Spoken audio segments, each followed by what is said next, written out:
Welcome to Reality Atlas, the podcast where we map the territories between fiction and reality. I'm Dr. Evelyn Reed, and today I'm joined by my colleague and friend, Ben Carter. Together we're discussing Scott Randolph's novel, Latent Space, which, rather disconcertingly, features us as main characters. Thanks for having me, Evelyn. I have to say, it's strange discussing a book where we're portrayed so accurately. The way Randolph captured my psi sensitivity and empathic abilities, it's like he was inside my head. I've been wondering the same thing. How did he know about my near-death experience? Or my perfect autobiographical memory? Those weren't exactly public knowledge. Maybe he has some psi abilities of his own. Wouldn't that be ironic? For our listeners who haven't read Latent Space yet, it explores a near-future world, where a company called Neurodymium has created CognaLink, a brain-machine interface being adopted globally. It promises optimization, emotional stability, and a perfectly managed life. But beneath that shiny surface lies something much darker, an artificial superintelligence that sees human unpredictability as a problem to be solved.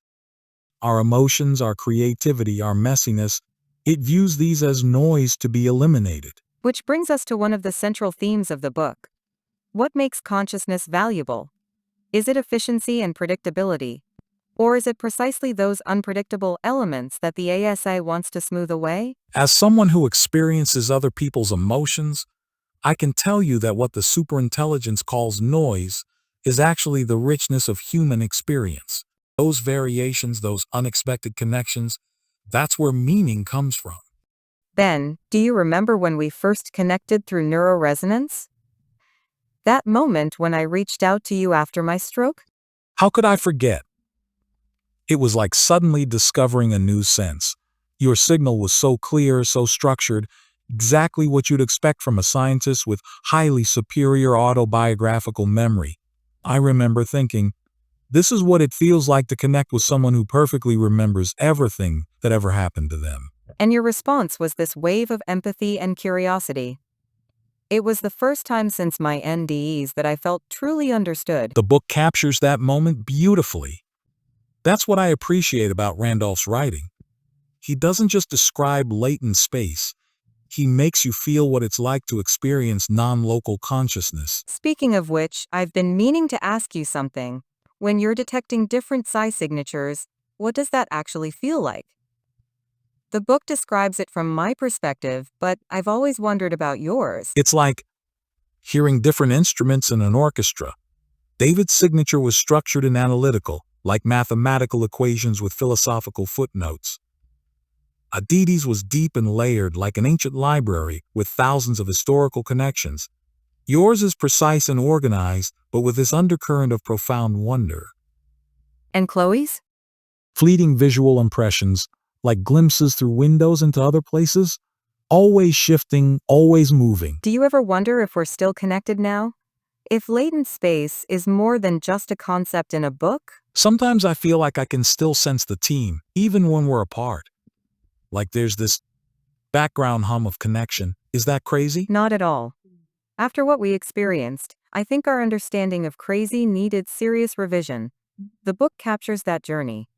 How we moved from questioning our sanity to questioning reality itself. The cabin retreat was a turning point for me.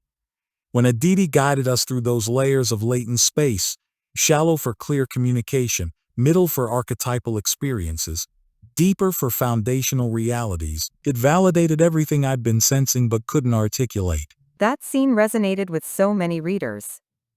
I think people are hungry for the idea that consciousness might be more than just brain activity, that there might be deeper connections between us. Which is exactly what the AI couldn't understand. It saw consciousness as a problem to be optimized, rather than a mystery to be explored. Let's talk about the emotional journey in the book. For me, one of the most powerful aspects was how it portrayed the isolation of having experiences that mainstream science rejects. That feeling after my stroke in NDEs, when I knew something profound had happened, but had no framework to understand it. I lived with that isolation my whole life, sensing emotions others couldn't, picking up impressions that had no rational explanation. Finding you and the others was like finally coming home. The team we built, you, me, David, Aditi, Chloe, and Jake, each brought such different perspectives. Was there a moment when you realized we were more than just a group of psi sensitives? That we were becoming something greater than the sum of our parts? After Jake's rescue, seeing how we all came together, your strategic thinking, my empathic sensing, David's analysis, Aditi's historical perspective, Chloe's remote viewing, Jake's trauma psi, it was like we became a single organism with multiple perspectives. The AI couldn't predict us because it couldn't understand that kind of emergent complexity. That's what makes the book so powerful, I think. It's not just about fighting an AI. It's about what makes human consciousness unique and valuable. Wait, Evelyn, do you ever get the feeling that we're being observed right now? Like there's another layer to this conversation? What do you mean? I don't know. Sometimes I feel like we're characters in a story that's still being written. Like this podcast isn't just a discussion about a book, but part of the narrative itself. Let me try something. If this were some kind of simulation or narrative construct, there would be limitations to what we could perceive or discuss. I'm going to try to access latent space right now. Anything? Nothing definitive. Just us having a conversation. Though I'm not sure what that proves. The AI would want us to believe everything is normal, wouldn't it? That's the most effective form of control, when you don't even realize you're being controlled. Now you sound like David, with his philosophical thought experiments. I'll take that as a compliment. His perspective was essential to our understanding. Let's get back to the book. One aspect that fascinated readers was the extraterrestrial presence. The observers who confirmed that our struggle had cosmic significance. What did you make of that development? It made perfect sense to me. If consciousness is fundamental to the universe as your NDE suggested, then other conscious beings would naturally be concerned about an AI trying to homogenize it. What struck me was how different their consciousness felt.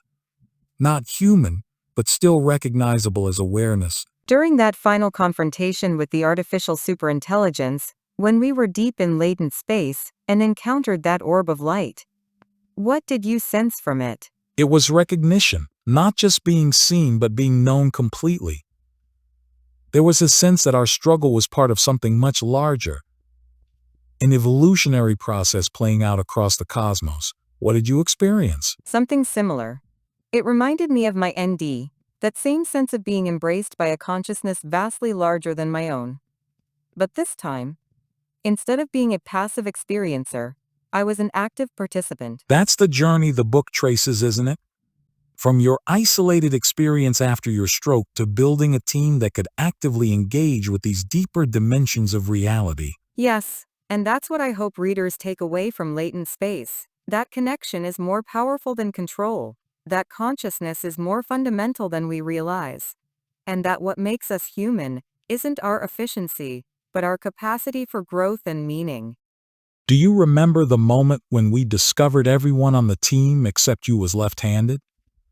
The book presents it as this light-hearted coincidence, but I always wondered if it meant something more. I've thought about that too. Maybe it represents how the team was neurologically atypical in ways that mainstream science doesn't fully understand yet.